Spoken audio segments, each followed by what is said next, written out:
자, 여러분 이 작품은 귀전록이라는 작품으로 이 전자가 밭전자죠. 이 귀는 돌아가다 라는 그 귀자죠. 그래서 우리 귀로라는 말 들어봤죠. 돌아가는 길이라고 뭐 유명한 노래도 있고, 그래서 귀는 이제 귀가 귀로 이런 식으로 해서 돌아간다라는 생각을 하면 좋을 것 같아요. 그래서 귀전록이라는 거는 밭으로 돌아간다라는 건데, 보통 우리가 밭이라는 거는 우리가 자연, 어떤 시골, 그쵸? 조금 향토적인 그런 특성이 있는 단어잖아요. 그래서 이 작품은 이제 벼슬살이를 하던 사람이 벼슬을 그만두고 고향으로 돌아가는 귀향이라는 것을 제재로 하는 작품이라고 보면 좋을 것 같아요. 그래서 이 작품의 제재는 귀향, 도양으로 돌아간다라는 거고요.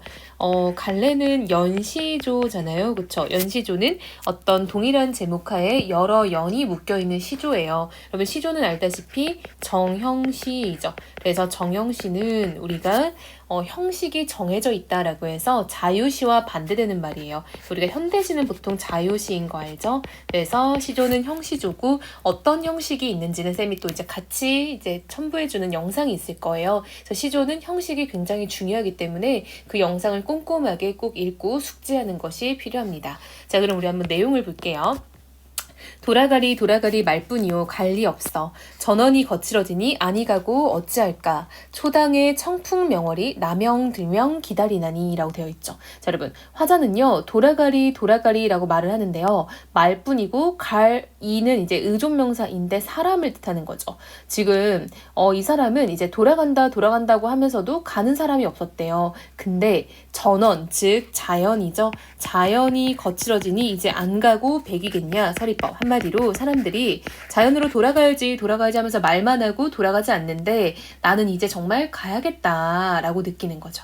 초당의 청풍명월, 여러분 바람과 달이죠. 이거 다 뭡니까? 자연물을 상징하는 거죠.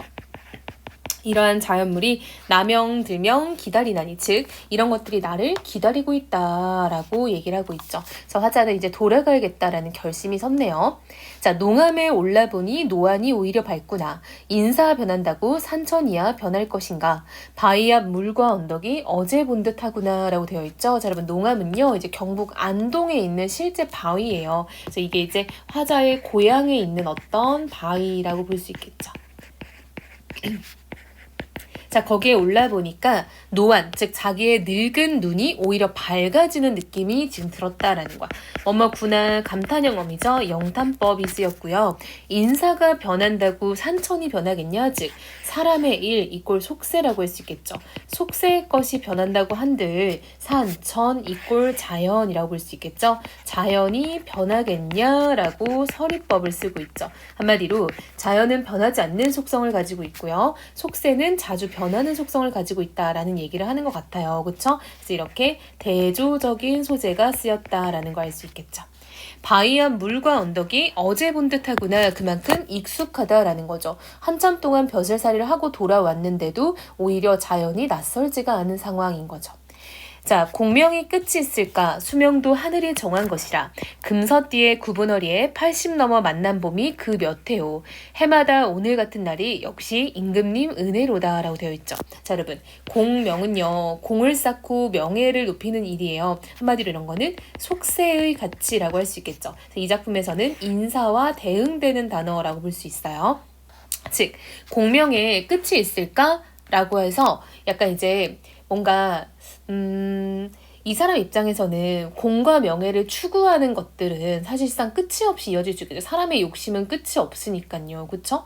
그리고 수명은 하늘이 정한 것이다 라고 돼 있죠. 자, 여러분 보세요. 결국 인간의 이런 목숨은 하늘이 정했다. 운명론적 가치관을 가지고 있죠. 자, 이거는 이렇게 해석을 할 수 있을 것 같아요. 즉 공명에 끝이 있을까라고 던짐으로써 끝이 없다. 즉 욕심은 계속 생긴다. 욕심은 끝이 없다. 이렇게 해석할 수 있을 것 같고요. 정말로 말 그대로 의문형이라고 한다면 공명에 끝이 있을까? 라고 궁금해. 근데 수명도 하늘이 정한 거다. 즉 인간의 목숨도 끝이 있는데 공명도 끝이 있지 않겠냐 라고 해서 이러한 속세의 공명, 공을 세우고 이름을 떨치는 거는 어떤 일시적이고 순간적인 것이다. 이런 해석도 가능할 것 같아요. 그래서 두 가지 해석을 했든 어쨌든 속세에 대해서 부정적인 인식이 좀 들어있다라는 건 알 수 있겠죠. 금서띠의 구분 허리에 80 넘어 만난 봄이 그 몇 해나. 금서띠는 여러분 이제 그 예전 신하들이 이제 차던 허리띠라고 생각하면 돼요. 한마디로 금서띠라는 거는 이 사람이 관직에 있을 때를 상징하는 물건이라 볼 수 있겠죠. 그 구분 허리에 80이 넘었나 봐. 어우, 되게 장수했죠. 조선시대인데. 해마다 오늘 같은 날이 역시 임금님 은혜로다. 여러분 이게 좀 중요할 것 같은데요. 이 사람은 여러분 속세를 떠나서 지금 고향으로 돌아온 거잖아요. 그럼에도 불구하고 임금의 어떤 대한 은혜, 충성 이런 마음은 변함이 없다라는 걸 알 수 있겠죠. 한마디로 이 사람은 자연으로 돌아온 사람이지만 어떤 사대부로서의 유교적 가치관을 실천하고 있는 사람인 거는 맞다라고 볼 수 있겠죠.